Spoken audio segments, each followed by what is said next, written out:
Hey, everybody, welcome to another episode of The Creators Outlet. Please subscribe, comment, and share. For our podcast listening audience, if you want to see any of the images discussed tonight, please come to Creators Outlet on YouTube or go to Linktree and search Creators_Outlet.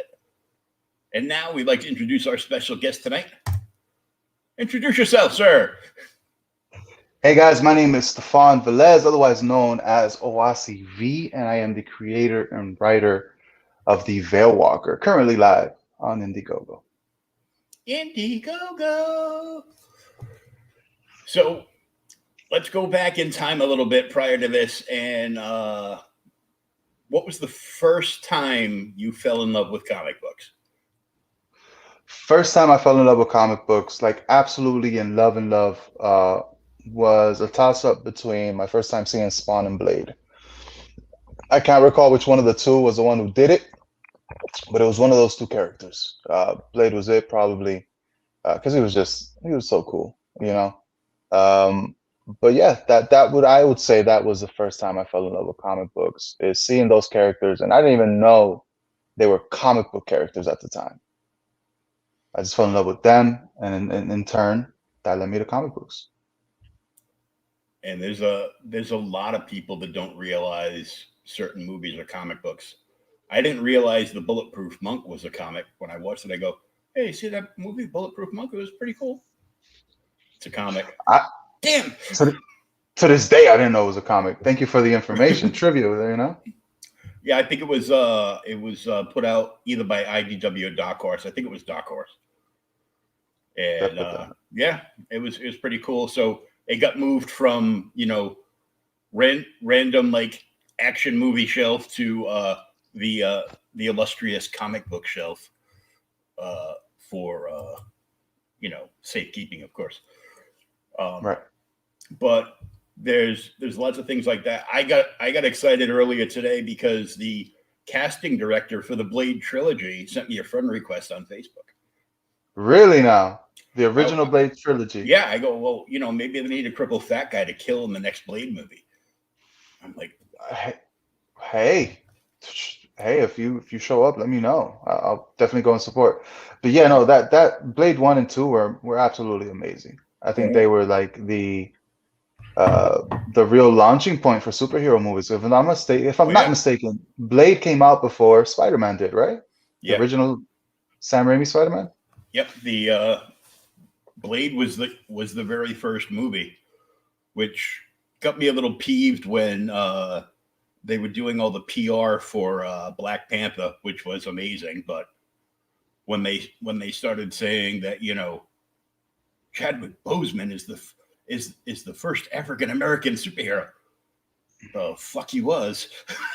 I mean that, and then did we forget that Spawn, if I'm not mistaken, the character is also black, right? But is he a superhero? But yeah, he is.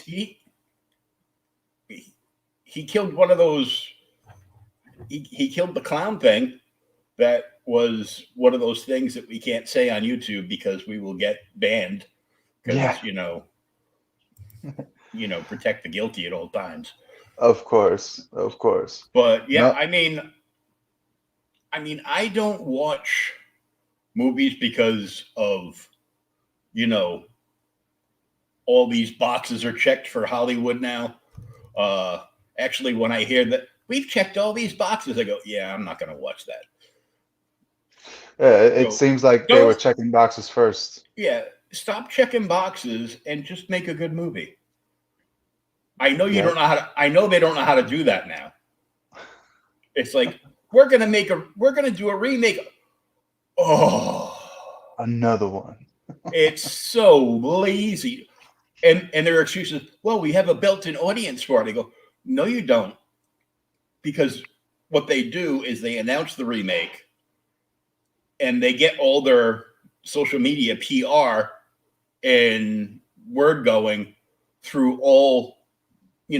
Our generations of fans that remember the original and loved the product and thought it was, enjoyed the movie, whether it was great or just, good, or if it's, even if it's a one of those guilty pleasure ones. Right. You Right. know, like Solomon Kane or something like that. Uh, Mm-hmm. which is it's so bad. Movies that are so bad they're good, Mm-hmm. and You can't help but enjoy it. then dare I bring up Kevin Smith and that He-Man disaster? Uh, I went through and Listen, I watched that entire thing, cringing like cringer the entire time. I would say this. Clownfish warned us. They told us a long time ago it was going to happen. Oh They yeah. caught a lot of flack for it, and I think that the way Kevin Smith and a lot of the other people who were involved went about, you know, saying that they were lying and trying to play damage control leading up to it was absolutely ridiculous. You know, so it is what it is. They got their hate watches and they got the Look, numbers. if I want to be lied to that much, we will just hire Congress to make movies. That's a good point. Mm-hmm. That is a good point. Give me just a second. My camera, bear with me. I'm gonna switch cameras for a second here. Okay, I no think my worries. camera, I think my camera died on me. I hate it when that happens. Yeah, it's horrible. There we go. So we'll switch to this one for now. I gotta go grab another battery in a little bit. But yeah, so that is a good point. Congress lies more than anybody else. Yeah, and it's just a little ridiculous. So Very much so. once you got into reading actual comic books, who was your favorite artist or writer? Comic books, my favorite artist or writer. And I feel like I'm gonna give a different answer from the last time I was asked this. Once I got into it, so my favorite, God, you're probably gonna hate this. Uh, it would probably be in regards to the art. It would probably be the guy from Berserk. I know he just passed away. I'm sorry. I forgot his name. Miura, I think it was. Yeah, I can't pronounce his name, but I know who you're talking about. Right, but you would say, I asked you comic books. Well, to me, manga, or at least some It's manga. they rule the comic book market.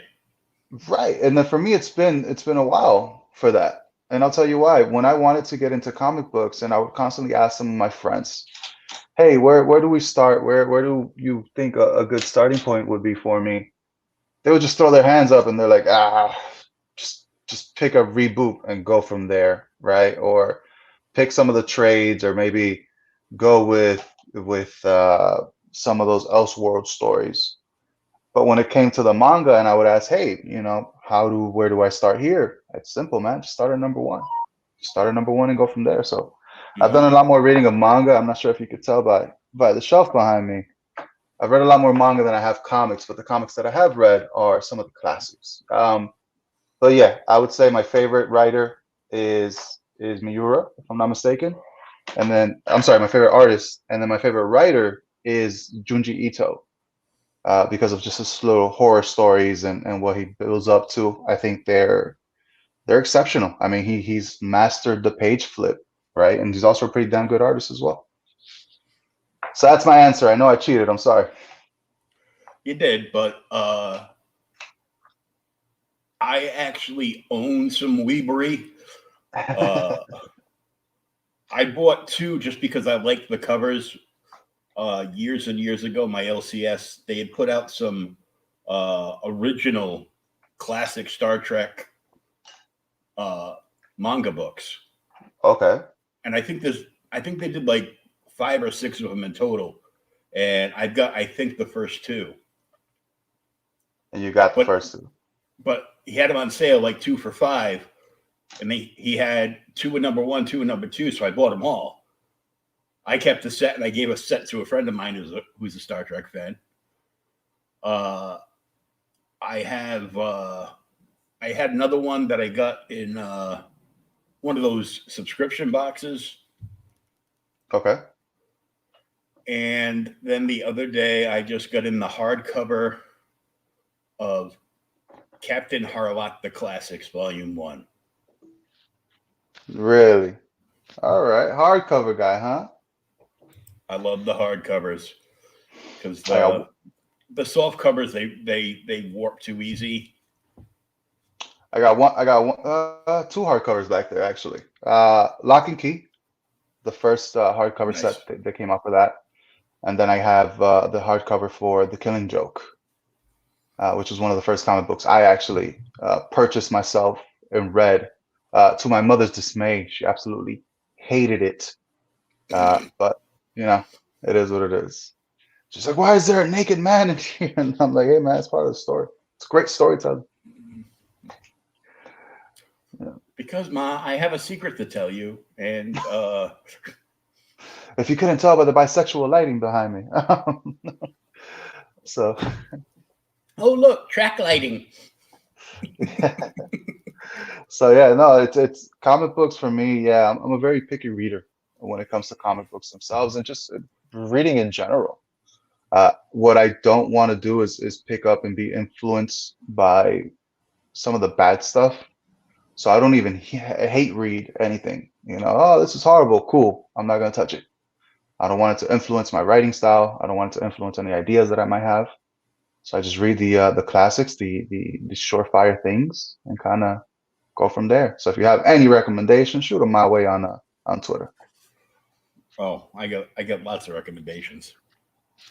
I'll send you a whole box of recommendations. That works. Let's do it. You know. Next time I'm in your neck of the woods, I'll drop by and visit. Yeah, sure.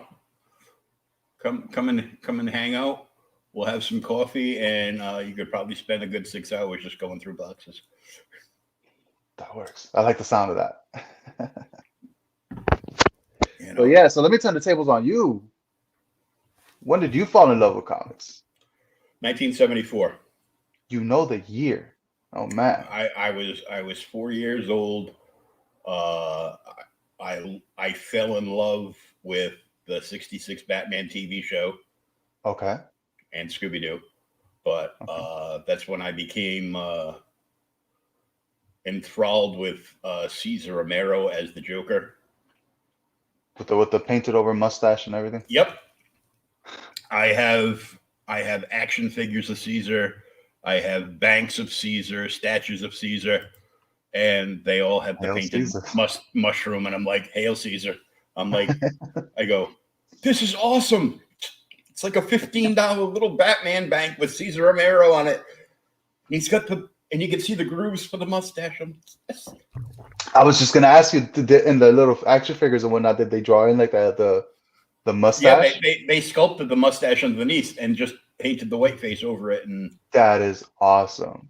and I'm like, yes, That is awesome. That that is 1966 Batman street cred right there. Yeah. I mean, honestly, besides Spawn and Blade and all that, the animated shows for me were huge, right? X-Men, the Batman animated series, which was, I don't think there's been an animated series quite like it ever since. Mm-hmm. Just in regards to its respect for the audience, right? For the viewers. Like it didn't hold our hands as much as you would think a cartoon at that time would.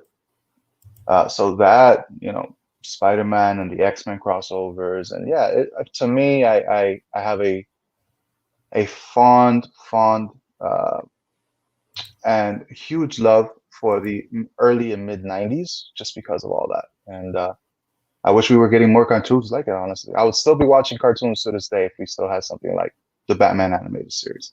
I'm just watching the older cartoons. Yeah. What do you think about that Batman animated series show that they're coming out with soon? I think it's for HBO Max. Oh, I don't know.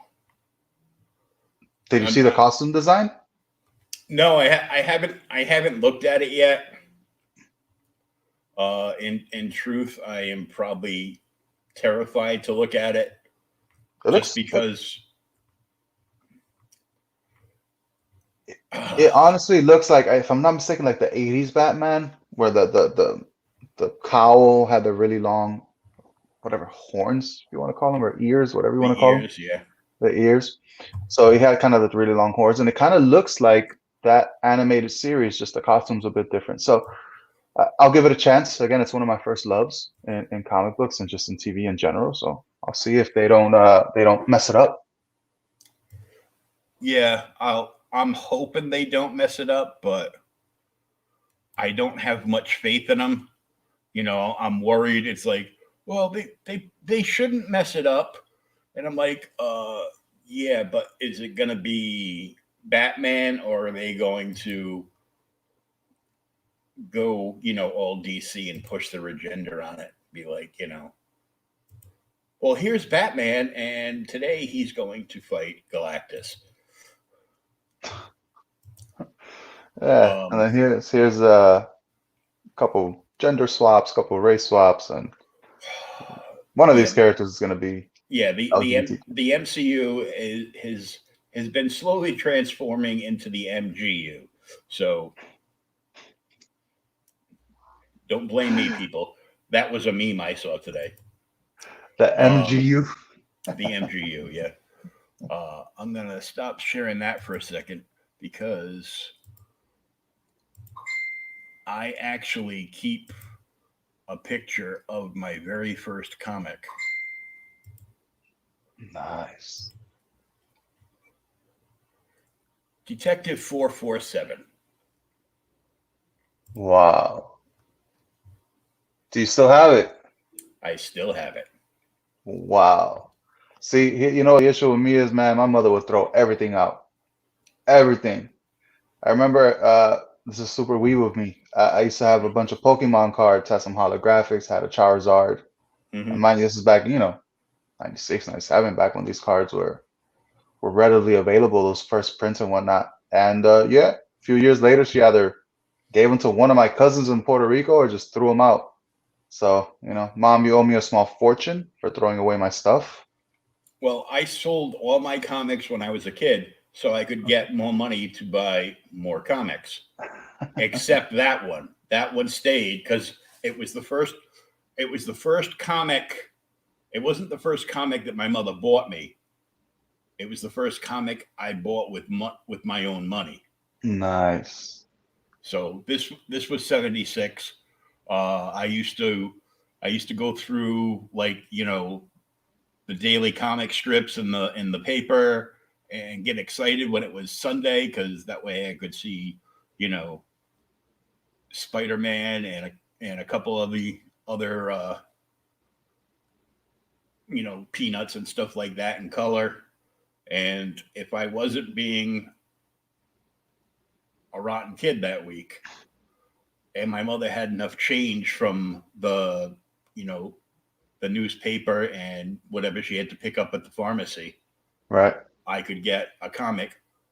On rare occasions she would have so much change, or I would still have change left over. You can get two comics. I could get two comics because I found like 15 cents in the couch cushions or something. And Yeah. I'm like, she's like, bring me the change back. There is none. I got two comics though. I didn't I say you found could the get. comics in there. I didn't say you could get two comics. Please. I'll So, be quiet question, all afternoon. back in the day, comics were readily available at pharmacy stores and whatnot, newsstands. Newsstands.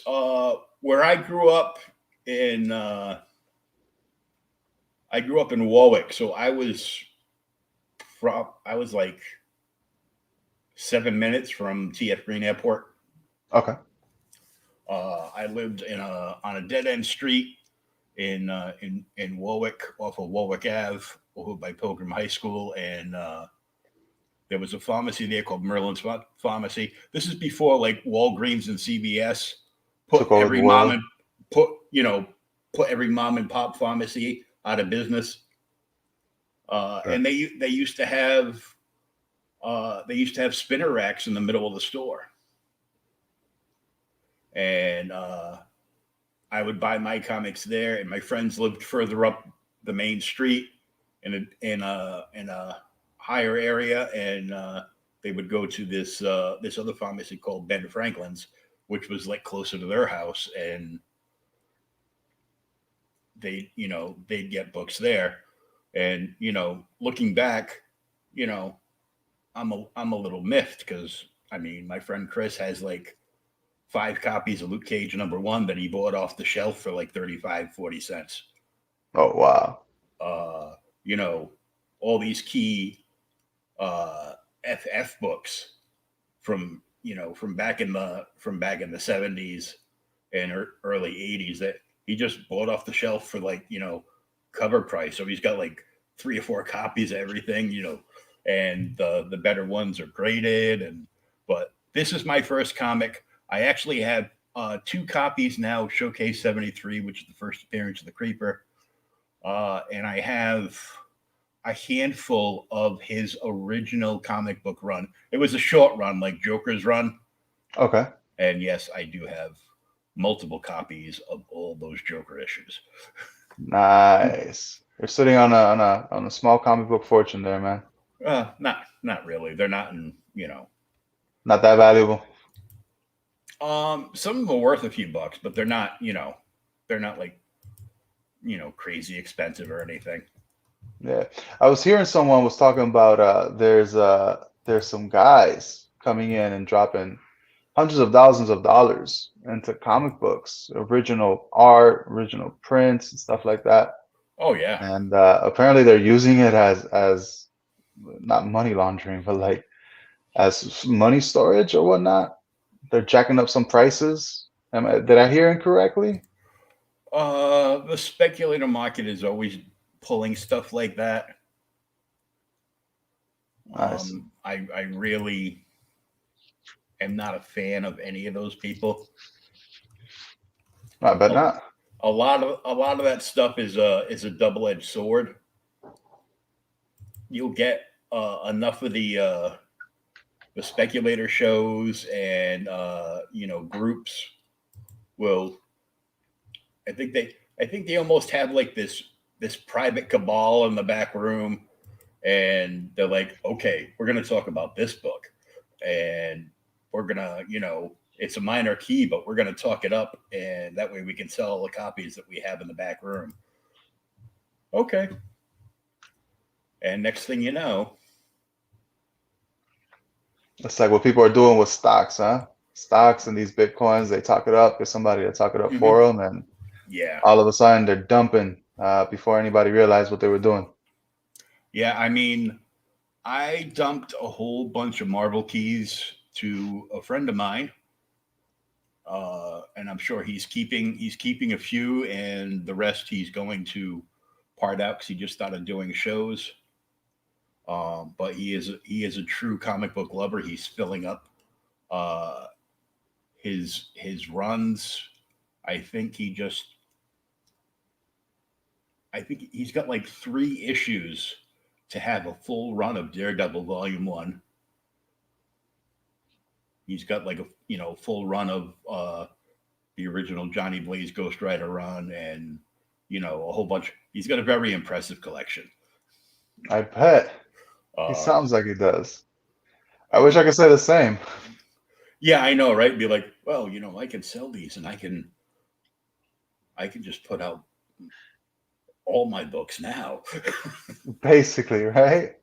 Well, I, It's I like, sold I sold him all but because I just found 2 more copies, but they're like $5 or $10 guide out value of all I had left from the Jason Aaron Thor run, and there were a couple of books in there that were like bumping like the $200 range. I sold them Kamala Khan's not her first cameo appearance in the Marvel Point One, but her first solo appearance in her okay. own book. So I sold her the Kamala Khan Miss Marvel #1 that I bought for. I go, okay, I'm really not digging the character. One arm turns into Plastic Man, and she slaps a bitch.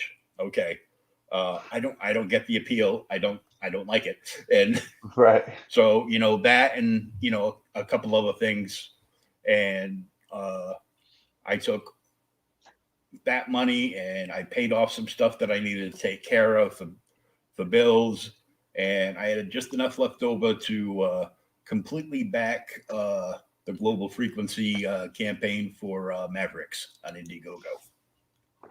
Amazing book. I've interacted. I've spoken to the creators. Great pair that they got over there, and yeah, that book is Oh, absolutely wonderful. they're awesome.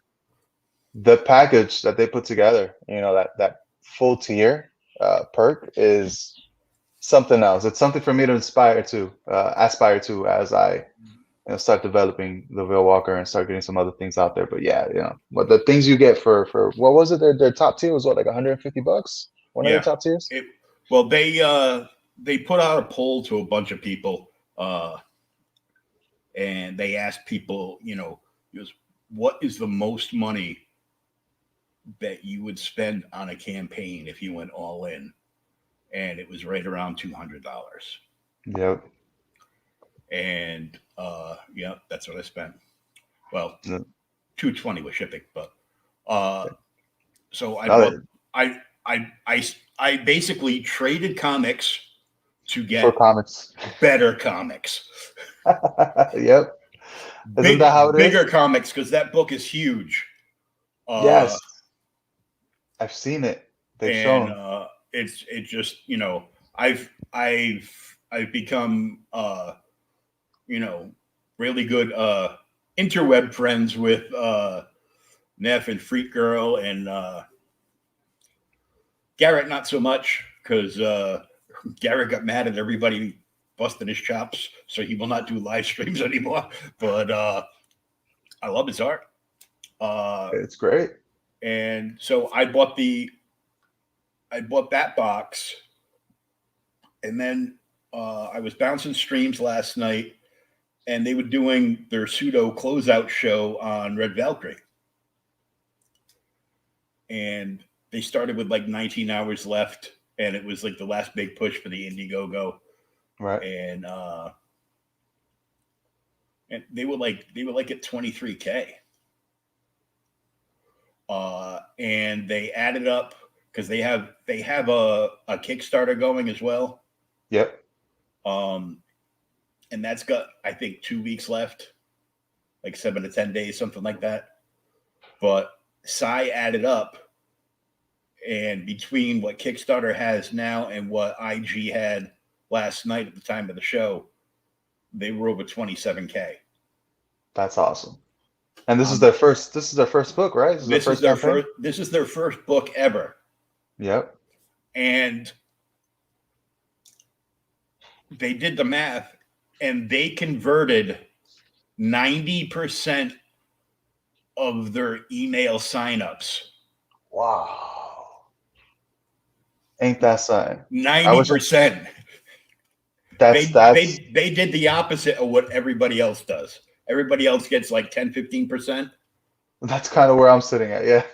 and they converted 90% of the people, and Neff was like, goes, well, the only explanation for that is all we have are friends that back comic books.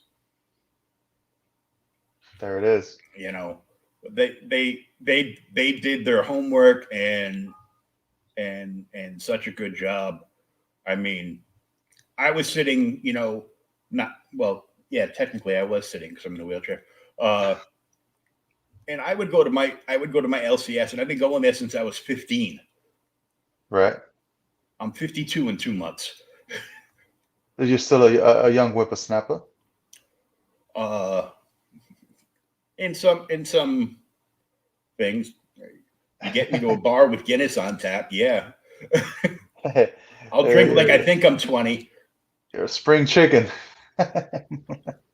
With some Guinness on tap.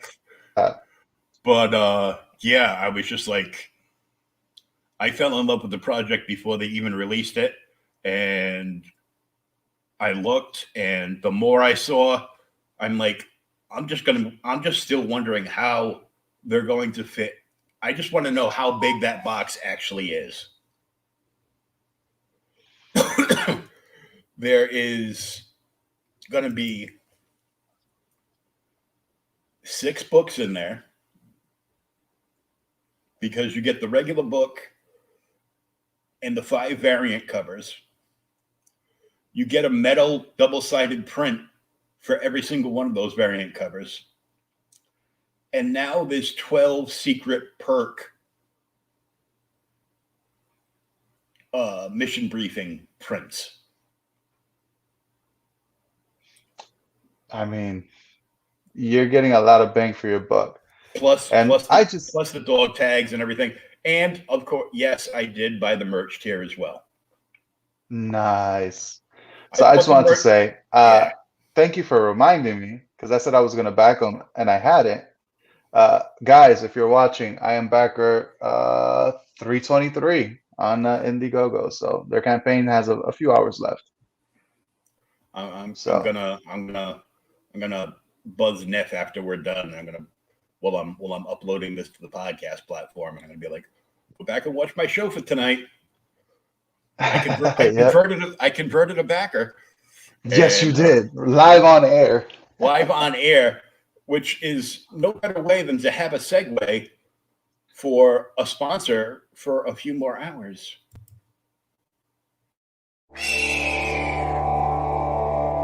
War is a topic of vital importance, a subject of inquiry that cannot be ignored. It is a matter of life and death. It can be a road to safety or to ruin. In an alternate version of our world, brought to the brink of total collapse, rival nations fight for global domination, and elite pilots in futuristic combat suits wage war on the battlefield of tomorrow.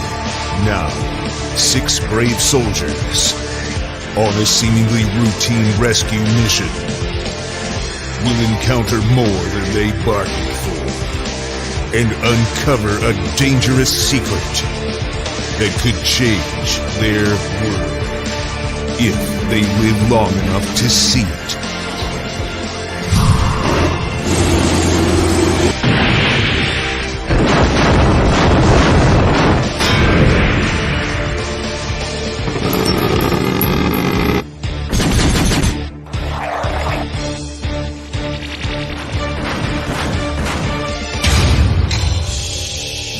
Mavericks Origins Volume 1.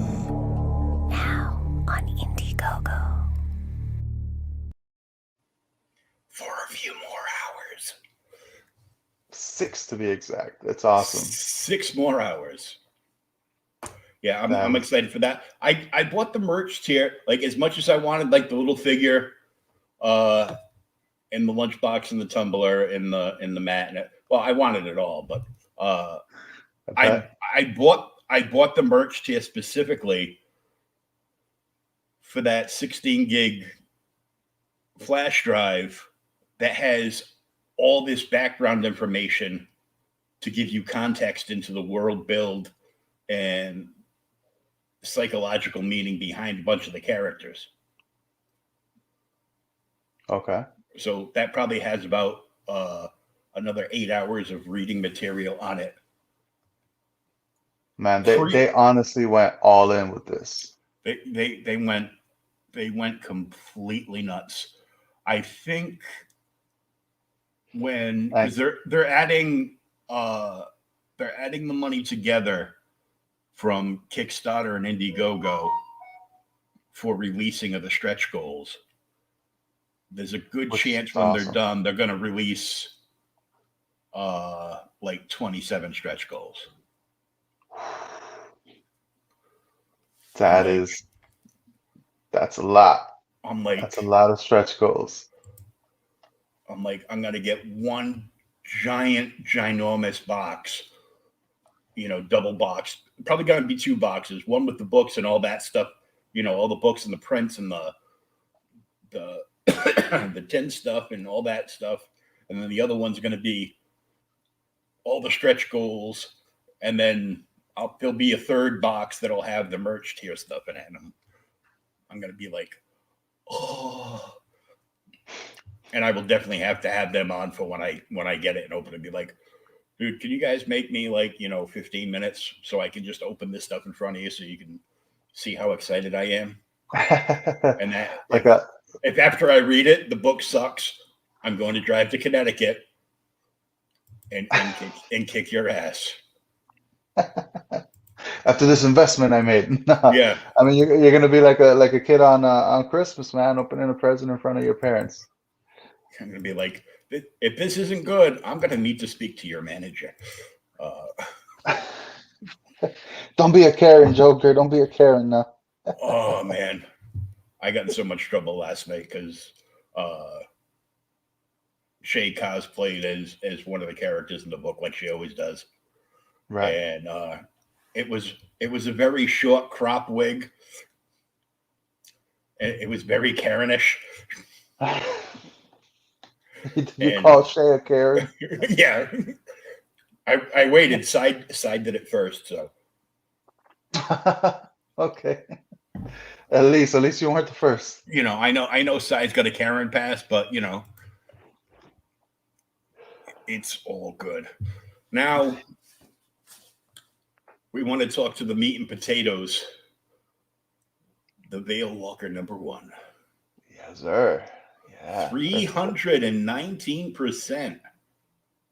Yeah, we had the goal pretty low. We set it at $500 because the book was already funded. The book was already pretty much almost completely through production. By the time I launched the Indiegogo, we had just gotten in the last page of pencils, and the first few pages had already gone to colors. So yeah, by the time the campaign closes, the book is going to be done, colored, lettered. PDFs are going to be ready to ship through email. So you guys are going to be getting that almost immediately after the campaign closes, I would say within about 2 or 3 days. And then we're going to be delivering the books. Hopefully, the majority of them will be on their way to the backers by or just before Halloween. Nice. Very nice. Yeah. So the VeilWalker #1, this is it's my baby. I've been working on this for a long time. You know, the VeilWalker takes place in a world where a very, very small population of the people are born with something called the gift, which is something that, you know, gives them the ability to use their mana or their spiritual essence to cast magic. And there is an ancient cabal of gifted, or wizards or witches, as we would call it normally, who have been around for just about 500 years. And their goal is to, one, protect the gifted from man, but also to protect the realm of man from creatures that are coming from beyond the veil, which is a mystery as to why they're coming across, but the veil is another dimension or realm. And our main protagonist's role in all of this is that of the Grand Inquisitor. So he is the leader of one of these sort of military branches of the Veil Guard. And yeah, the story starts when a Twitch streamer is abducted or goes missing live on air. And our main guy is tasked with investigating. Now, right there, the last person I would go search for would be a Twitch streamer. We lost a Twitch streamer. And no, so there's a page. We actually have the page where it happens a little down below. And yeah, you know, there's some things that we're seeing, and our guy needs to go make sure this doesn't turn into what we call in universe is a rift. So this doesn't turn into a rift event, and we'll find out what those are as we tell you the story. now, this piece we're looking at right here, is this the same guy but in costume, or are we looking at the big bad and our hero? So this is Alexander, and this is Alexander in his sort of ascended transformation form. So this is the same guy. It's just Okay. Alexander and what people call the VeilWalker. I dig that sword, man. Thank you. Thank you. I've gotten a lot of compliments on Scarlet, which is his sort of magical cloth sword or his living weapon.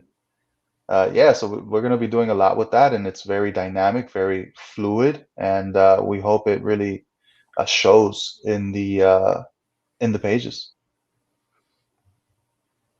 And I love this Fornes cover right here. Yes, we got lucky. We got lucky with foreigners. We had an in, we had a contact, and we reached out, and foreigners agreed to do this cover, and many many more. He foreigners is such a master of his craft, and the way he draws is. We asked for one cover, he gave us like five, and we're like, so what do we do here? He's like, I'll just pick one, and then you can pay me for the other ones later on. So like, all right, cool. So we're we definitely got a few foreigners covers coming down the way, and hopefully you guys like them all. It fits the style so much, right? It's kind of like that detective noir kind of feeling, and Yeah.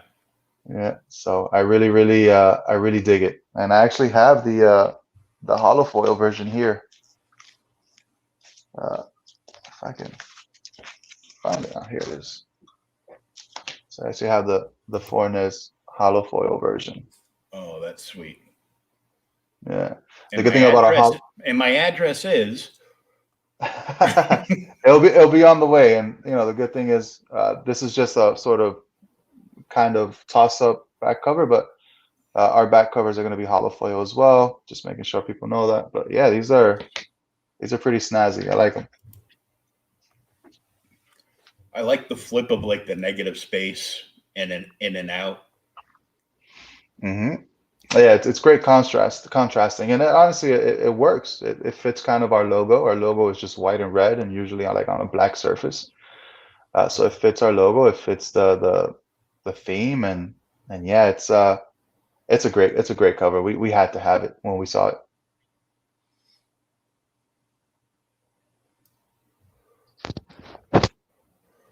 And this is the event that I alluded to earlier.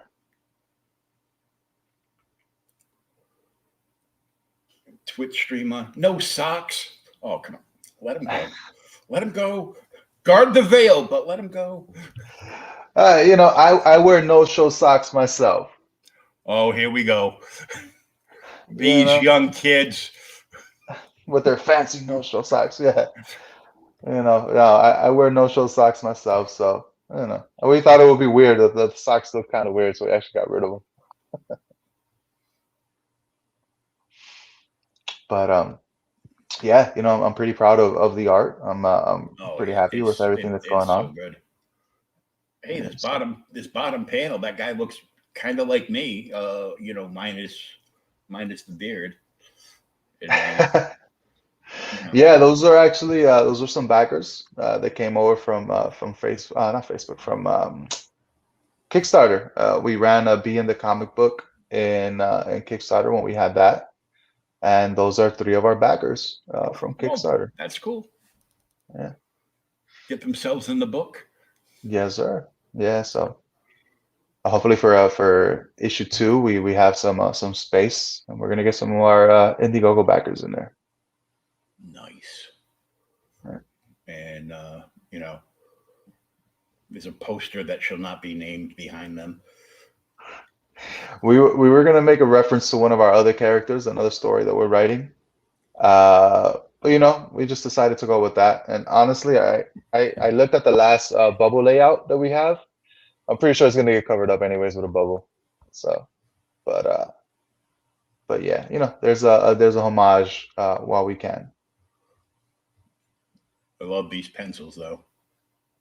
Yeah, Sajad is great. His pencil work is amazing, and it's beautiful. We in the time it took us to get to where we are right now, we actually lost our inker, which was Adelso Corona, who's currently working with Brett Booth. I think the last thing he did was X-Men, if I'm not mistaken. So he did X-Men with Brett Booth. He was the inker there. He's been on a few Deadpool books as well. So he took the job with Brett Booth, and we were shocked as to how dare he leave this project to go work with Brett Booth of all people. But no, we're pretty happy for him. He's living the dream. He's working with one of his idols in comic books, and And yeah, so we just decided to stay with our penciler and our colorist. So the style is going to look a little different from the preview that we had initially put out, because obviously we're losing one of our artists, but we kept it as true to that as possible. And you guys are kind of seeing the result there.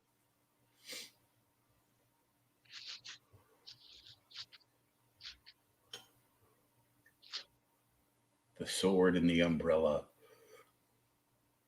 Yeah, there's a magical explanation to that I don't want to give away just yet, but I think you guys are gonna like it once you find out how he does it. Spoilers. Well, he's got a snazzy car, that's for sure.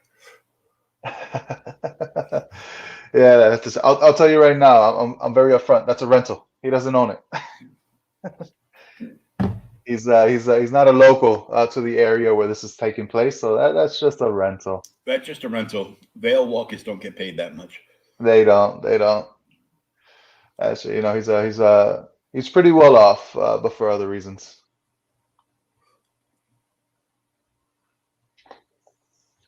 And this is our original proof of concept. These are about 7-8 pages of what we were trying to put together. This is 5 years old now at this point. These are pretty old pages, and yeah, that's kind of a feel for a action scene and kind of what you guys are going to be getting in the book. Our letterer is also carrying over, so if you guys like the letters on this issue 0 per se, he's coming over as well. So I'm pretty proud of that. Every time I get a chance, I show people that.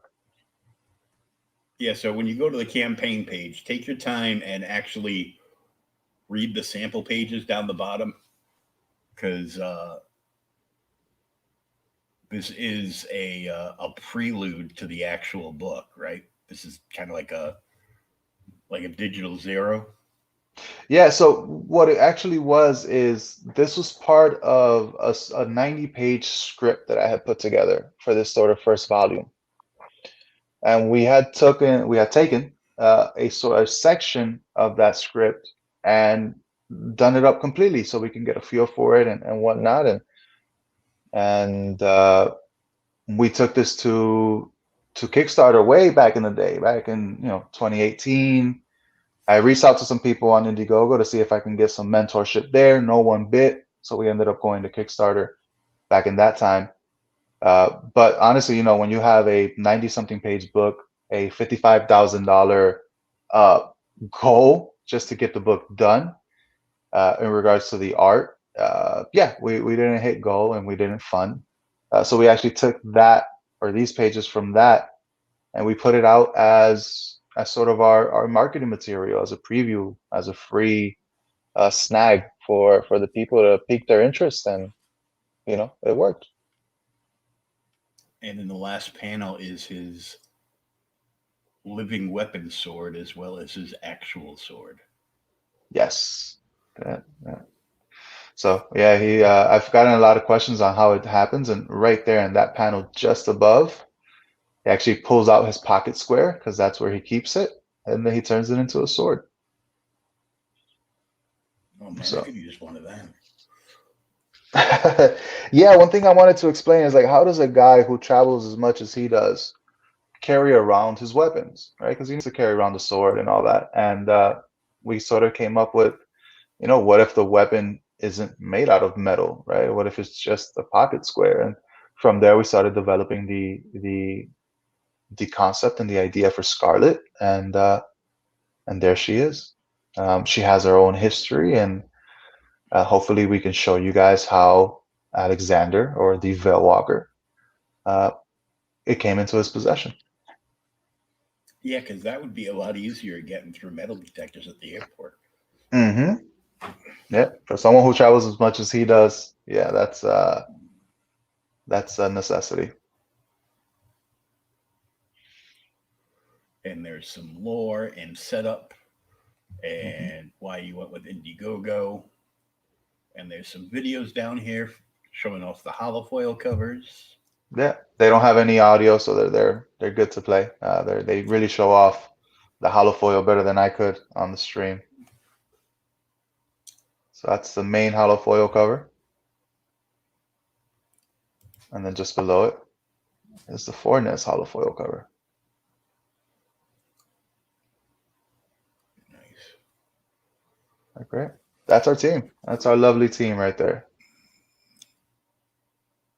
In a creative team. So tell us how you put together the team and how you scored such an amazing team to work on this book. Money talks. For one, you know, money talks. That settles a lot right there. Yeah, you know, but this is a passion of mine. So whatever it costs me to get it done, I was going to make it happen. Hence why, again, you know, I've been trying at it for so long. It's just, if I had to pay for it out of pocket initially, I was going to do it. I didn't matter. But for example, for Sajad the Penciler, I arrived to Miami, I would say about 6 years ago. And I was looking for a local artist to sort of work with, someone I can meet up with in person and get him to draw some stuff. And he just randomly popped up on my Instagram. I reached out via DM. We exchanged numbers. And, you know, I sold him on the idea of, at the time, which was Alexander. You know, we didn't have the VeilWalker name yet. But I sold him on the idea. He was my first sell, you know. Before I sold this to anybody, any backers, any fans, I had to sell it to the artist. We had another colorist on board at the time. He ended up taking a job and wasn't able to complete the pages in time in regards to the colors. So Sajad made the recommendation for Leonardo, who was a Spanish colorist. At the time, he was working with a Zenoscope, if I'm not mistaken. Mm-hmm. And I didn't want to work with somebody all the way out in Spain. You know, I wanted to be able to interact and meet with people in person and be able to sort of feel the vibe, as they say. But he said, man, look, send him a page. He's going to give you a preview. And when I got the pages back, which are some of the pages that you guys saw above, I was like, yeah, all right, I'll take the chance of working with him all the way out in Spain. And the editor, H.P. Francisco, is just one of my old buddies. He's a big comic book fan. He's an avid reader, a stingy critic of everything comic books and entertainment. And he keeps me level-headed. He makes sure that I don't believe anything is too good. And he just makes sure that we're putting out the best product for the people. So that's the team. Nice. And some stretch goals. So we have 6x9 print unlocked, signed main cover print on cardstock. Mm-hmm. 2.5 by 8.5 bookmark unlocked, double-sided. And I like the fact that most of the bookmarks just have they're like plain on one side, and they'll either have kind of like, you know, one cool piece of art on the other side, or like you have here, like the logo for the book. And yours is like a straight up and down, like comic book page. Yeah, you know, we grabbed a few of the panels from that preview issue, that issue 0. And we actually have one of our older covers as well at the very top there.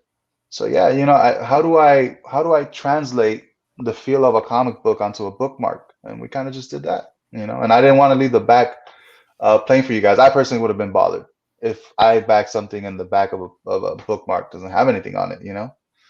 It didn't cost much extra, and we just threw the logo on there. It's cool because it's not something that you get every day. Yeah, that's awesome. Double-sided, and it's, you know, hey, it's a piece of PR that people are getting in their box.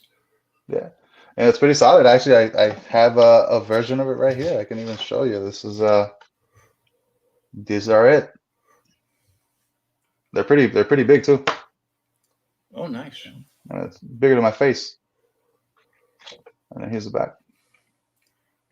And we keep that hidden aside so your little buddy doesn't eat that too. Yeah. Oh man, he's gotten to a few things. He actually ate one of my pins, man. I have one of these pins laying around. Mhm. Let's see if and he ended up eating it. So I have one of those laying around. So I only have the one left because the other one got eaten. But yeah. So yeah, as of right now, funny story. For just $8, which I like to say, our main cover, just a single floppy, is going to cost you $8 American. You're going to get the floppy. You're going to get, as I mentioned earlier, and as you saw, the printout signed. You're going to get the bookmark as well, right? And you're going to get, which I haven't shown yet, these two awesome stickers. So as of right Two now, you're stickers. getting, yeah, they just got unlocked. They were unlocked a little earlier. They were locked what, a couple days ago? Yeah, I saw the logo sticker. I didn't read in depth to see that we were getting Vincent as well. Yeah, he's right there. Let me see. So you get him as well. So yeah, you're getting all of that for $8, and in a couple $100, you guys will also be getting another printout. So I think we have a great deal. You know, where our friends on Maverick gave you a lot of bang for your buck for 150. I think we're giving you a decent fair amount of bang for your buck at just $8 as well, as long as we keep unlocking those stretch goals. Yeah, so I mean the next one will give us a 6x9 the Veil landscape print. Yep, we're gonna show people what the veil looks like, what it looks like to peer beyond the veil onto the other side, and that's gonna be a printout also signed. I'm signing everything if you guys want me to, except for the stickers. I'm not sure how I'll be able to sign the stickers, but no, you can't sign the stickers, but everything else you can sign. Yeah, everything says shipping signed by me and Sajjad Shah, who's basically the artist on almost everything you'll be getting, except for maybe the landscape print. He does quite a few conventions, so you guys will be able to get some signed products from him as well. We'll have to get you guys in to do a signing over at the collective with Danny Morales. You can definitely do that. I'm open for everything. A signed, hauntingly beautiful art print of what it looks like to peek through the veil. Yeah, that's it. I mean, you're so zoomed in on me. I don't know if you want my face on here for that long. Well, you know, I don't know. I'll call Red Gaze and get your buddy to come over. Walton, that's my guy. Walton! Love you, Walton. I'll be seeing you soon. But yeah, so I actually go ahead. Tell me who this girl is, because I saw her in like preview art further up on the campaign. Yes, she is Samantha Redcroft.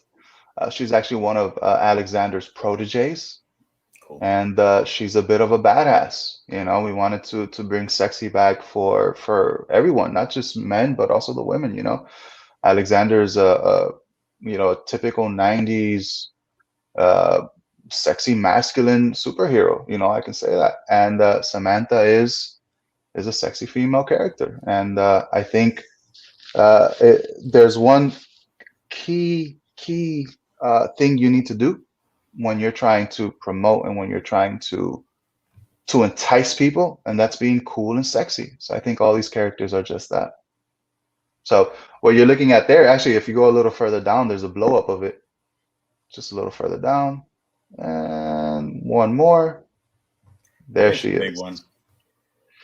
Yeah, so what you're looking at there is we're going to be providing a stretch goal, if we hopefully we can get to it, which is going to give you a Samantha Redcroft playing card. So one thing we're doing here at Owasi Comics is we're not just putting out trading cards, we are creating a playing card game, which is going to be, you know, a mix of all the things that we loved growing up. Magic the Gathering, Pokemon, you know, a little bit of Yu-Gi-Oh there.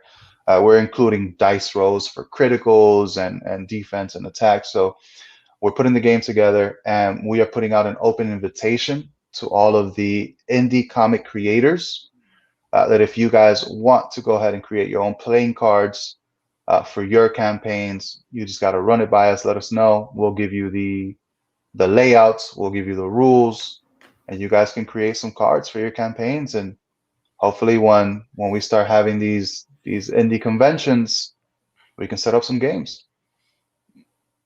See, I was talking about this last year because there were like a few people that were working on games to go with their IPs. Uh-huh. And I'm like, what you guys need to do is you need to come up with an engine that'll work and be customizable so that people can bring in characters from other indie books that they love and be able to Great like minds. do a buy-in of that character for the game and get that card made. Like, obviously Neff would do a Mavs card. Aerith would make 30 dwarf cards. Yeah, the line card, because it's also the villains, right? We're gonna have villains as well. Yeah, It's well, not just the heroes. you cannot have a game without villains. You have to Yeah. have somebody to fight. Yeah. But yeah, something with interchangeable mechanics that would work off the same engine. And Yep. you couldn't have OP levels or anything, so it'd have to be some kind of balanced engine. So Yeah, that's why what we're doing is, the characters will need to be run by us so that we can, kind of provide the stats and make sure that they fit into the world. And the last thing we want is for someone to create a character, create a card, have a couple hundred backers get it, or a couple thousand, who knows, and then for the card to get banned, at the game. So we're keeping it level. We have a dedicated group. There's actually more people working on the card game than I have working on the actual comic book. So, we really believe in it. And within a couple campaigns, I think once we're done with volume 1 of Alexander, which is going to be about 5 issues, once we're done with volume 1 of Alexander, we're going to drop a starter pack campaign for the card game. And hopefully by then other people have already bought in, and we're just rolling. We're rolling and gaming. And one thing also is tabletop simulator. So maybe if you can't play with your friends in person, we can possibly start to put the game in there and have people game that way as well, digitally. now here's my big question, because you named some of the more evil card games like Magic and some Weavery Yu-Gi-Oh stuff. Is this going to be something people have to constantly buy cards for, like MTG, or are people going to be able to like buy an actual game with the cards in there, but they would be like extra bonus cards for backing a campaign, which would give people all the more reason to back more campaigns if they were playing the game? So we're going to constantly be dropping more cards, right? Evolving, more collectibles, more cards, more characters. With the starter deck, what we want to do is we want to have enough cards there and have everything included to where you can play the game with just a starter deck. But it is more of a card collector type of game where you go out, you collect more cards. Cards have different skills, different abilities, different power levels. So we're constantly going to be dropping new cards. Now, can you play it with just a starter deck? 100%.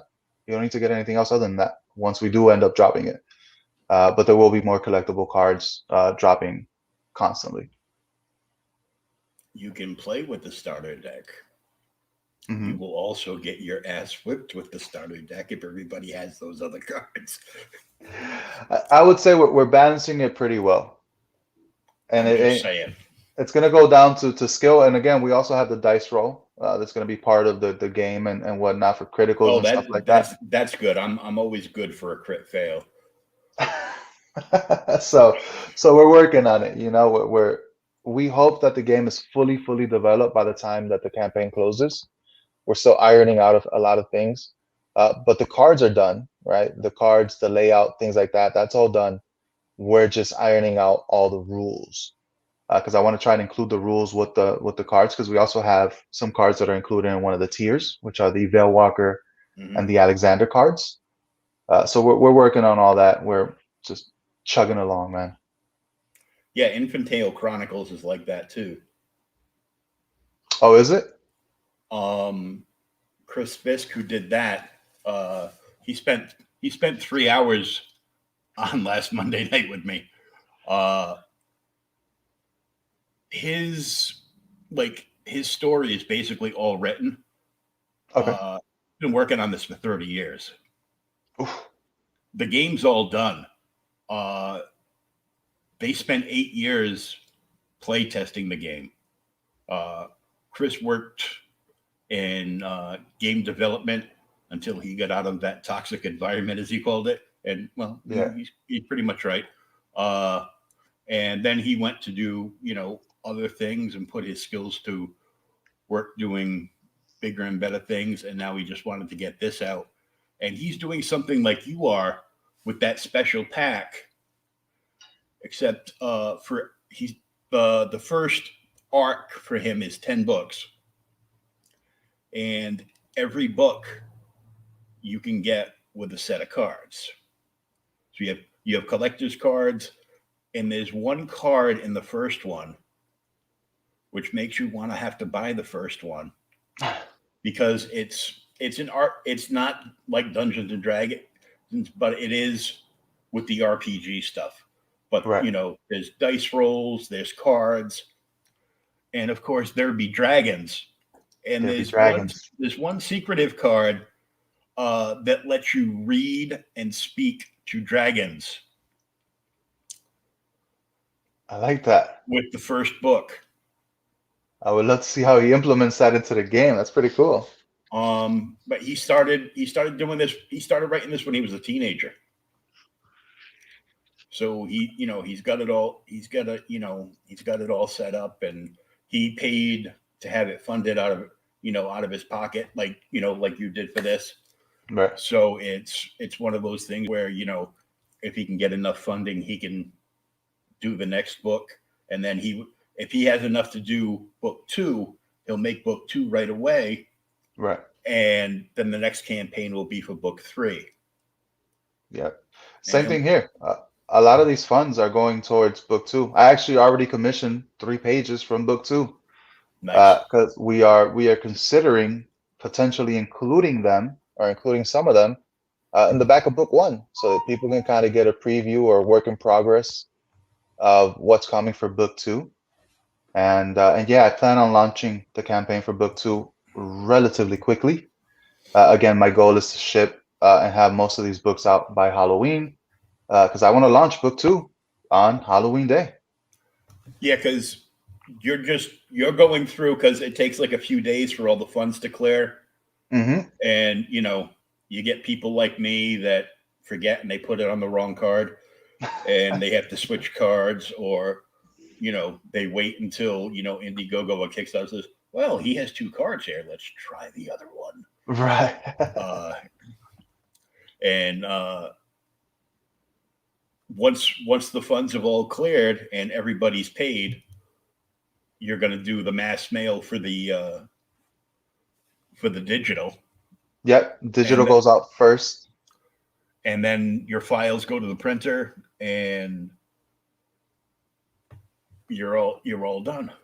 Yeah, I'm right now, what I'm trying to do is make some moves so that we can actually send a good portion of the books to print even before the campaign closes. Mm-hmm.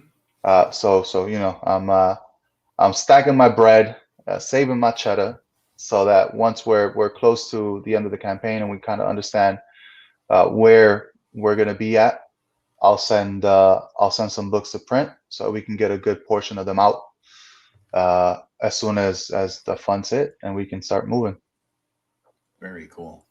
Yeah. So the feature to here, the foil Inquisitor pack, on sale for $50. You receive the digital copy, of course. And the first issue is 21 pages. 25 actually. We can't change it. It used to be 21. 25 Okay. with a stretch goal. But okay, so it's 25 pages. Yep. Of all story. Yes. So right there, you're above anything from the mainstream that comes out.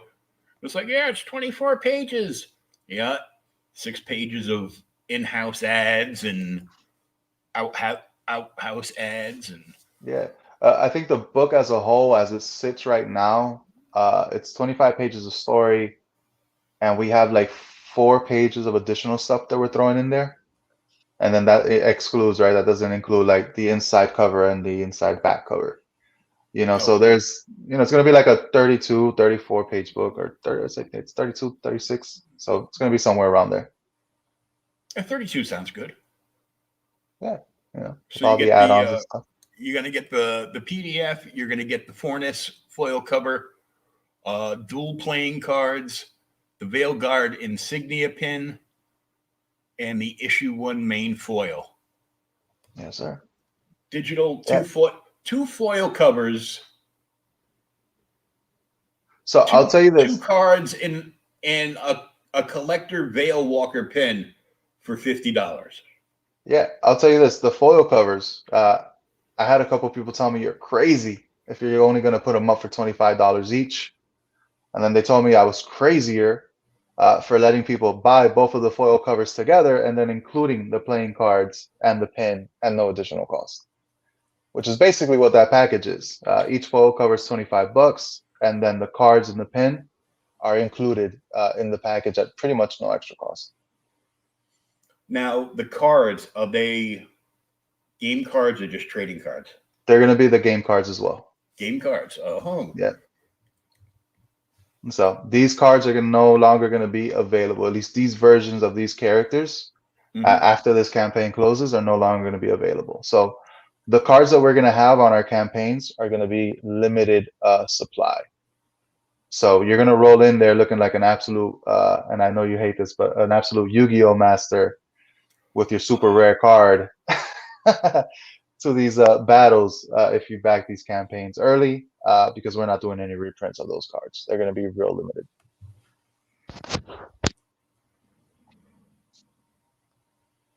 For people overseas or for Bancroft, the PDF. Because shipping would be $79.95 to Australia, and he might not get it until after the militaristic police forces have read it. Exactly. Yeah. So one thing we wanted to do with the PDF, we wanted to include it for as low cost as we possibly could. For those people exactly overseas, the people who might have been reluctant to give Alexander and the VeilWalker a chance because they didn't want to go ahead and pay. What we have right now is our highest shipping tier is $22, and I think it is Australia. If they didn't want to take that chance on a floppy, then we're giving you guys an option for the PDF. Once you guys see that, enjoy it, fall in love with it, make sure to pick up issue 1 with your issue 2. With the catch-up tier. Issue 1 main cover, only $8. $8. And we have $3 shipping USA. So $11 shipped to your door. And that's the main cover with everything that we're unlocking with the stretch goals, yeah. And the Fornus cover is only $12. So with shipping would be $15. Yeah. So the Fornus cover is going to be a metallic version. So it's not only it's a little more expensive, but it's because, let's see if I can find it here.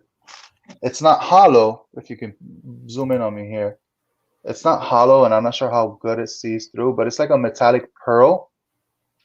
So it's not basic either. Let's use this because I have a few versions of it actually. Actually, I think this is the one here. I had a few versions of it. My bad. I think it shows better on this one. This one has like a metallic sheen to the gray. Oh, yeah. So that's what you're going to be getting for $12.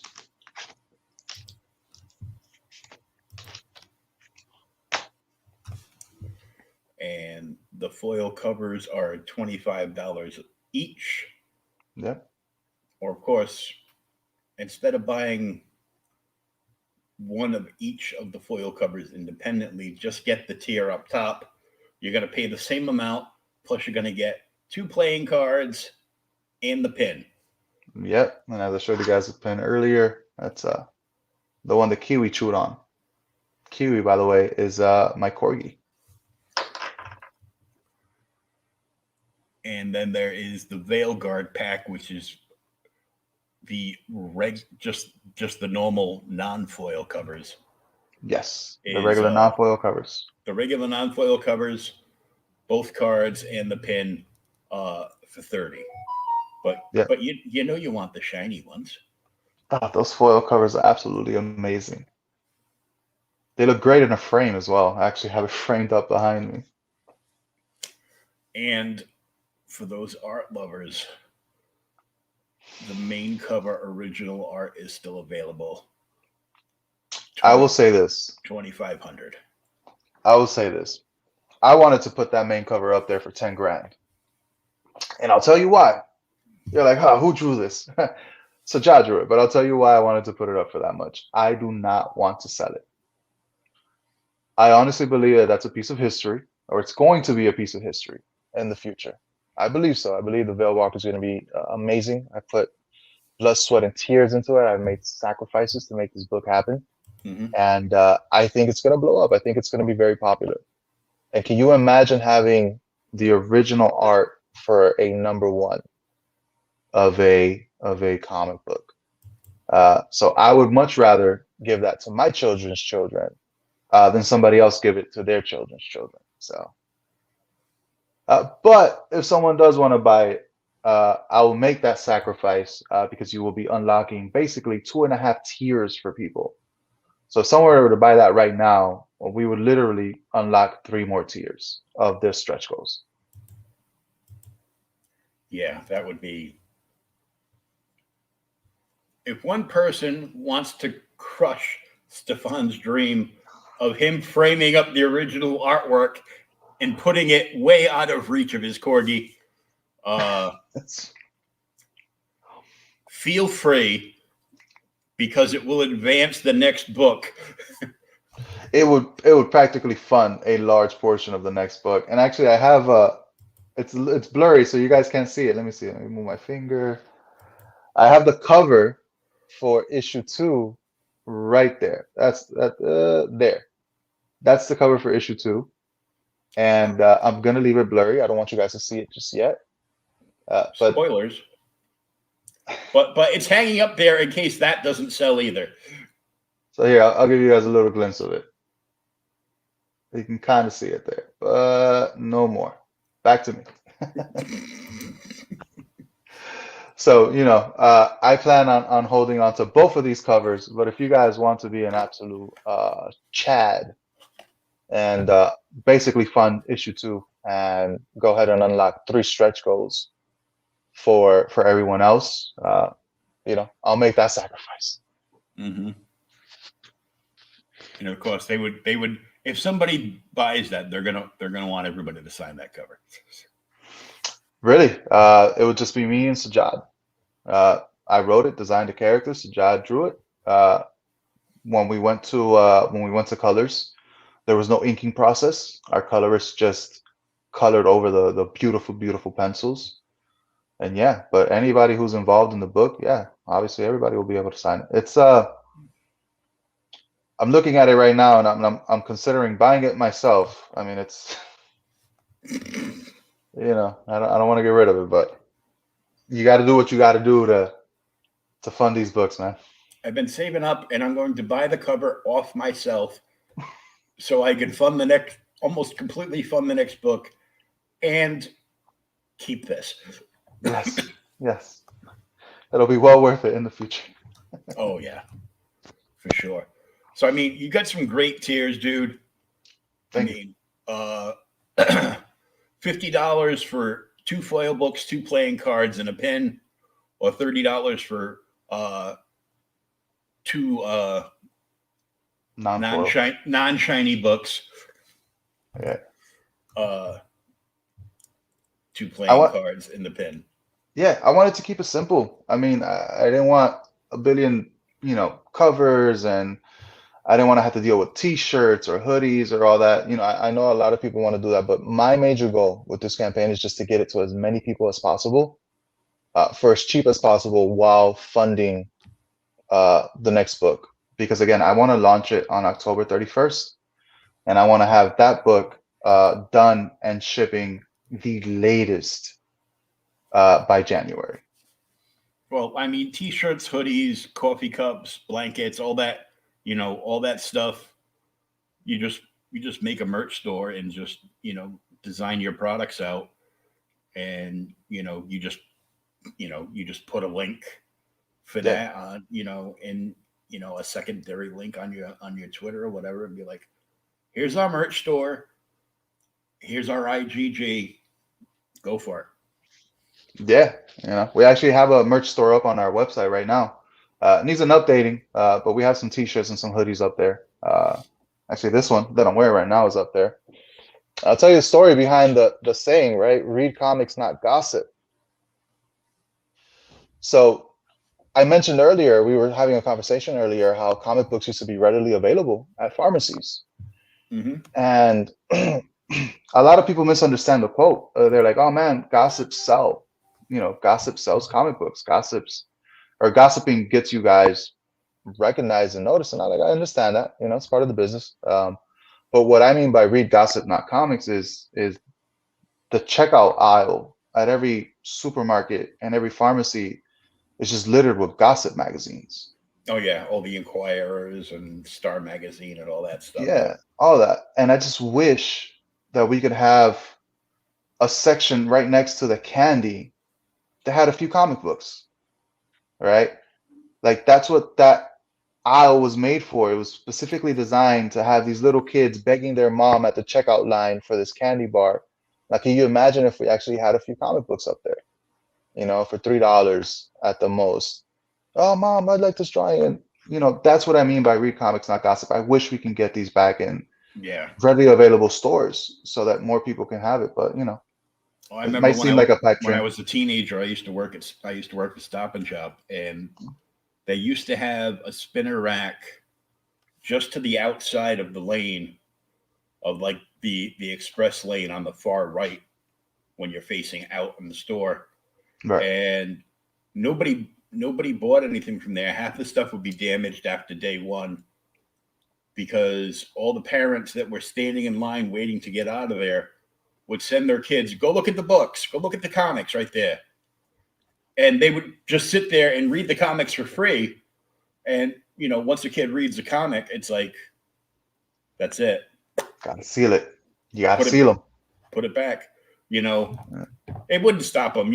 It's like, you shouldn't go up to the salad bar at a supermarket and reach your hand in and start eating stuff. But I can't tell you how many times I was fired from supermarkets for yelling at people for eating the food. You can't do that.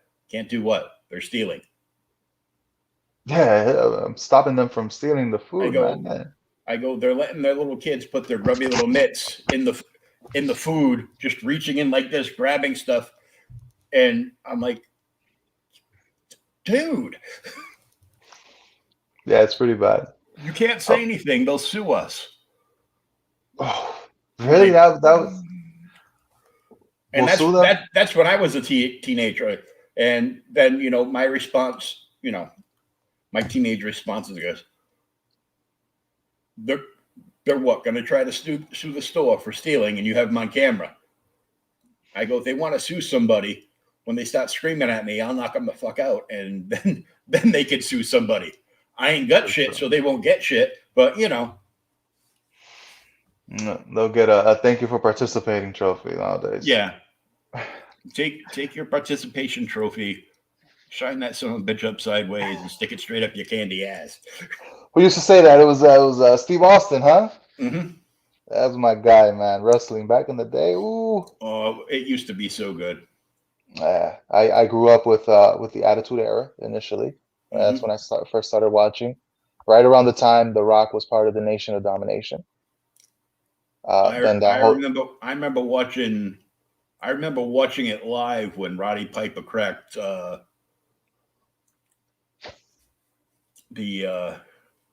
what's his name? Tamina's father over the head with the coconut. Okay. Was it Superfly. Jimmy Snuka? Jimmy Snuka. Jimmy Yeah. Superfly Snuka. Hey, brother! Yeah. Cracked him over No. the skull. Cracked him over the skull with the coconut live. Yeah. I'm lucky to have watched all of my heroes wrestle live at least once. I was in Miami, Florida for John Cena versus The Rock. I'm not a big John Cena fan, but he's done his thing. I watched Undertaker wrestle, Stone Cold, Shawn Michaels, and yeah, man, I witnessed some of the best matches and some of the biggest wrestlers of all time wrestle in person, and I'm really I don't talk about it much, I grew up in the hood, so people used to make fun of me for being a wrestling fan. I actually wrestled in high school because I wanted to be like the wrestlers, even though it was Olympic wrestling. But yeah, wrestling is big for me, and I just wish it was as exciting as it used to be, man. The Attitude Era and the Ruthless Aggression era. Eddie Guerrero, Batista, Brock Lesnar, and them. It was Mhm. amazing, man. I've been liking what they've been doing over at AEW though. I've been hearing good things. I've been hearing good things. The Hart family just transferred Owen Hart's foundation over to AEW in a working partnership. Really? That just A that just popped off today. AEW. I'm gonna have to start watching. When do they air? Do you? They're on a couple 2 or 3 times a week. They do the show on TNT, which is either Tuesday or Wednesday, and they do another show called AEW Dark, which is broadcast live on YouTube. Really? Because I cut the cord. I don't have cable, so I'm gonna have to Yeah, watch that. you can watch the YouTube one, and then they do like updates where they'll show you like the thing. But if you go to YouTube and you search AEW Dynamite highlights, Hmm. there's all these people like snippering together the thing, so you can watch you can watch the Reader's Digest version. Pretty much, right? Yeah, That that's what I do. It just bugs me because they speed the film up so the algorithm doesn't snag them for showing copyright content. Yeah. Yeah. No, But wrestling was a huge passion of mine, and yeah, much like comic books, for yeah, me, it wasn't as good at one point. they get about 20K watching their show live, like 18 to 20K watching a YouTube show live. Wow. just Yeah. just just for wrestling, and that doesn't include like people like me that watch it like the replays and after the fact. I mean, that's a lot to get like 20,000 people watching you. That's like EBS numbers. You think so? EBS gets 20K coming in? On some of his streams, yeah. Depending on what they're doing, like when he launched Billy's She Omnibus, Yeah. they had something like that, and I mean, I just found just about all the issues that are in that omnibus like a few weeks back, and Oh, you actually had them? yeah, I got them, and my original all my original Cyberfrog issues. Nice. And people are going, why didn't you buy this? I go, I ain't got I that already EBS. have I it. ain't got that EBS money. Well, I still had all of Billy's issues, but I'm buying the omnibus, which will allow me to, group up the originals, and I'll just sell the originals. I'm like, the omnibus will get read, but I will once I'm done with it, it will go up on the bookshelf, and that'll be that. And I won't have to worry about, box space. Not that they're taking up a lot of space, but I won't have to worry about box space or any of that. Yeah. No, I'm like I mentioned earlier, I'm a super like stingy comic book collector. I actually had to buy a second bookshelf because I already filled up the one that's behind me. So I had to buy this one over here. Uh, That's a itty bitty bookshelf.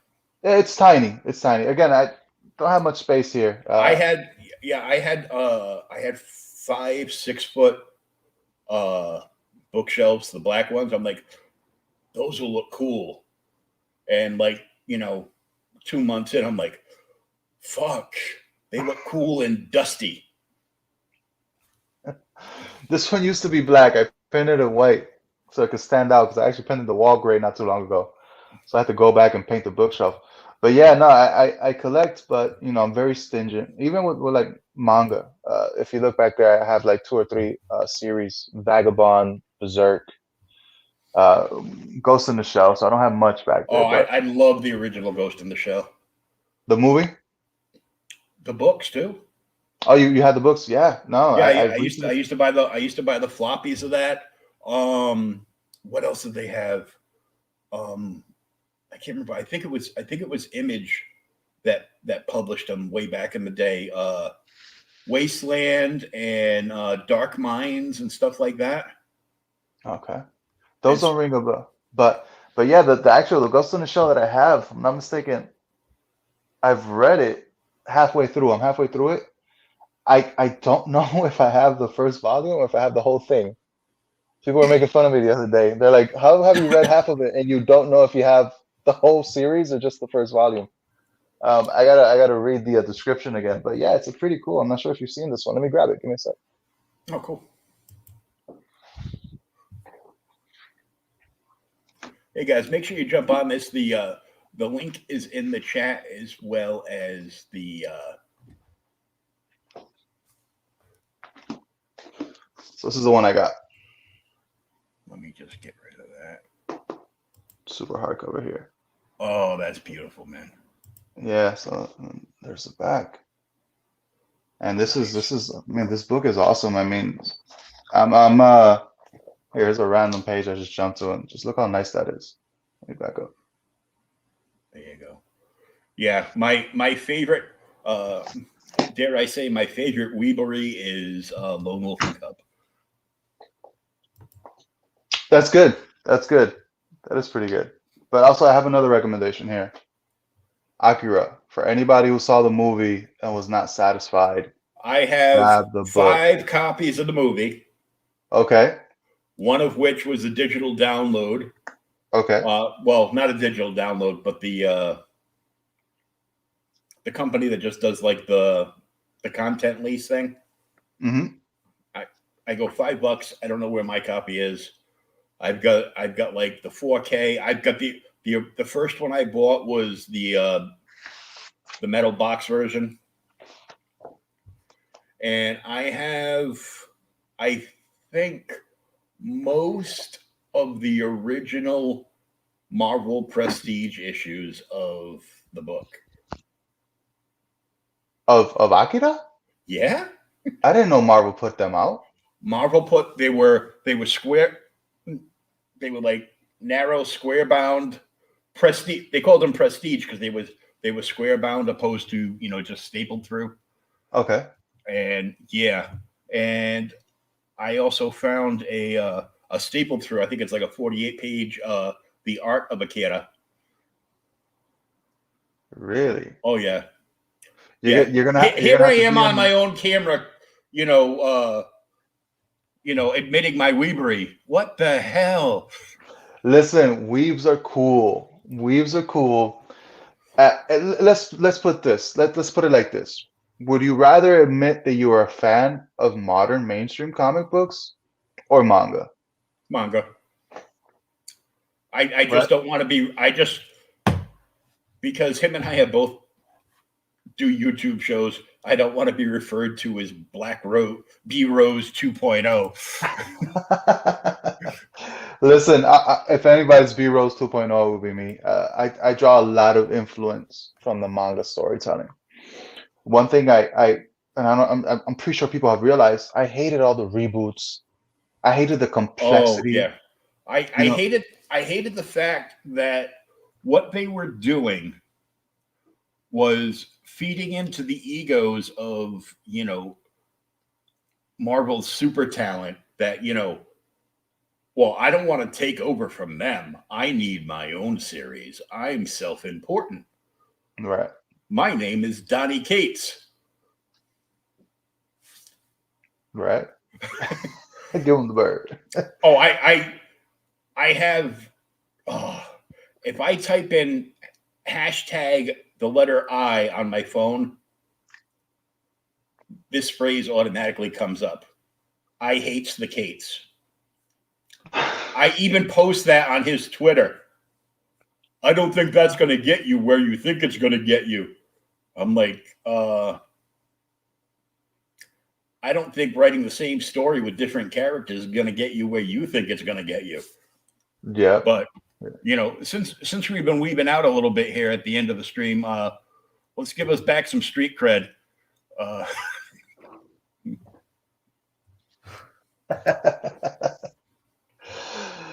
Who's that with the bisexual lighting there? I think that's you. Oh, is that? Dude, I legitimately had a thought process. I was like, all right, EVS put out an invitation. I just got home from the let's just call it the Gentlemen's Club. Oh yeah, I worked at them for 30 years. Oh yeah. So I just got back from the Gentlemen's Club. I was there early, and I said, man, what is Ethan really gonna enjoy? So I went ahead, I kept my pink hat on. So he's gonna love that. And let me switch up the colors in the background, get some contrasting, get some purples and some oranges there. So yeah, that was fun. A few people enjoyed it, and I can see my buddy Will's on there as well. Yeah. Not that I like to admit that Ethan was on top, but I guess I got to take one for the team. ID Crisis, of course, Vanessa. Yep. Was there, and the Loprestis. He had other Pops Van Zant hooked me up, and I had just finished, and I was like uploading a show to the podcast, and he starts dinging me with pictures and Facebook Messenger, and it's it's him, Doju-kan. Yep, they were the first two to come in. Yeah, and I'm like, wow, I didn't know you had a copy of Photoshop. Yeah, they were the first two to grab that link and write on in there. Honestly, it took me like an hour to be able to get in there. But luckily, Ethan was nice enough. He left me on for the rest of the stream. Yeah, I didn't take I wouldn't take my icon down because my place is a hot mess over here. I'd be like, what are you calling me from a warehouse? I think you would have enjoyed that. Couldn't you clean that place up? But he started asking me something a couple of times, and every time he asked me something, like 2 or 3 people just like stepped all over me. And Pops is like, he goes, shut up, don't say anything. They'll let you stay on longer. Okay. So yeah, I was on like 4 or 5 minutes, Yeah, no, it was a good time, and honestly, I personally wish I could have said a bit more, but by the time I was on, Ethan was honestly, I think he had been going for 5 hours. Yeah, he was spent. Yeah. Yeah, so I just kind of sat there, looked pretty, and let him run through the rest of the guests that he had kind of just rolling through in the super chats, and yeah, I mean, it was quite the experience, and hopefully we'll be back there someday. Yeah, someday. But yeah, that was fun getting to be on there. I was happy because he was cutting everybody else off as they were saying thank you, and they get thank. Oh, I did it again. Oops, he was doing that on purpose. He did mine right when I said thank you. Thank you very much for allowing me on. Appreciate it. Have a great night. He goes, oh, I got that one right. Yeah. You better. I'll come back and get you. Mm-hmm. Oh, there goes your webcam again. Yeah, no, man, dude. I have this freaking webcam just constantly turns on and off. I think it's part of my character nowadays. I'm the guy whose camera turns off while he's talking. It's got to happen. It's okay. But why don't you let everybody know where they can follow you online, and we've got everything else in the chat, and I will include the link in the podcast right up so people will be able to see it wherever they download the episode. Thank you. I keep it super simple for everyone. Owasi Comics on Instagram, on Twitter, and on the interwebs at owasicomics.com. So one username all across the board, so you guys don't have to look around for me.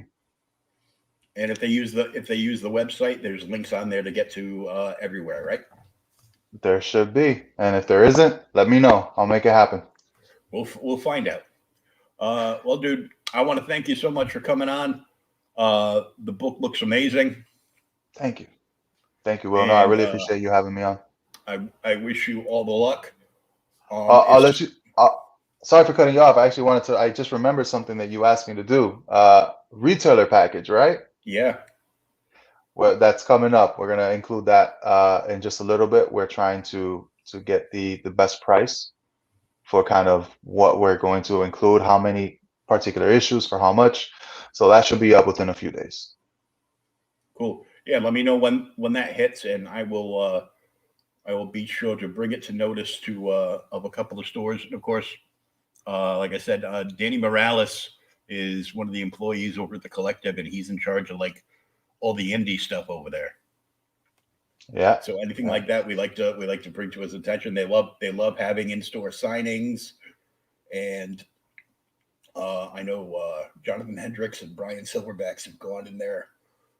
Yeah, and I visit the New England area pretty frequently, so let me know. I think we'll have to here.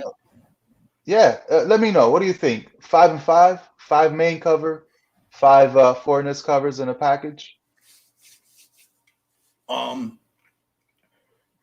Usually the best way to work it out, no matter what you want to give them, is to try to work, something close to like a 50-50 split. Okay. And and with each, you can put up like a regular, 10 regular books, like one of each cover. Okay. Right. So you put 5 of each. So you have 10 books, and let them know that you have the foils available, but they're and that you can give them a break on those, but they're going to be at a higher rate if they're interested in those, because a lot of stores will want them as well. So you might be able to you work each deal on its own, but if the product is in front of them and they scroll through and they don't see a retailer tier, they figure you don't want to sell to stores. Yeah. All right. Yeah, I'll put that together. I appreciate the advice, Will. There's so many campaigns out there nowadays. So, they're all looking for the next big thing. So I'll keep you in the loop on that, and I will shoot Danny a DM. I know CromCon is this weekend. Yeah, I'll be there. Pops. My dude Sean Howe from the Seanzilla Art Show will be there Friday night. I will not, because it's Friday. This Friday night is crackback time. I got Brian from Arif Saga coming on the show Friday night. That's my buddy. Yeah, I was on their show the other day. It was hilarious. So, yeah, Brian's great peoples. And that Dwarves book that they're going to be putting out looks good. Dwarves was live. Yeah. Oh, it's awesome. It's a great idea. Sign up. I think that the sign up link is live right now on his Twitter. So. Oh yeah, I signed up. I signed up like 3 weeks ago. Yeah. We're gonna give away one more dwarf package on launch night. I'm like, okay. I'm trying to figure out who I gotta fondle to get myself or Alexander as a dwarf for their next book. They're already working on that as well. So yeah. Oh, he's always working like 1 or 2 books ahead from whatever he's showing. Yeah. So, So but I want to thank you very much for coming on. It's been an enjoyable evening. thank you. And we're going to get this uploaded to the podcast platform as soon as we close out of here. And as soon as it kicks, that I get the notification from Spotify, I will start sharing that out, and I will tag you over on Twitter with it so you can share it out and let everybody know they can download it or just listen to it. And Thank you so much. I'm up over a little over 300 downloads a month now. So Good. You deserve a lot more than that. But no, thank you so much for having me on. I really appreciate it. I appreciate it's the a time. slow burn. It's a slow burn like YouTube, but we're trucking away. We're working. Yeah. Keep much like indie comics. Oh yeah. Same thing. So guys, please check out this book. Don't forget there's a game coming, and there's some game cards in these special tiers. So check it out. All the shiny goodness for yourself. And they are definitely priced to sell. Get in on this. And I will see you tomorrow night with Jim Tanner and 2 Graves. So until next time, stay creative and, read some comic books, would you? Some manga too. Oh, yeah. Well, yeah, that counts. I was reading some.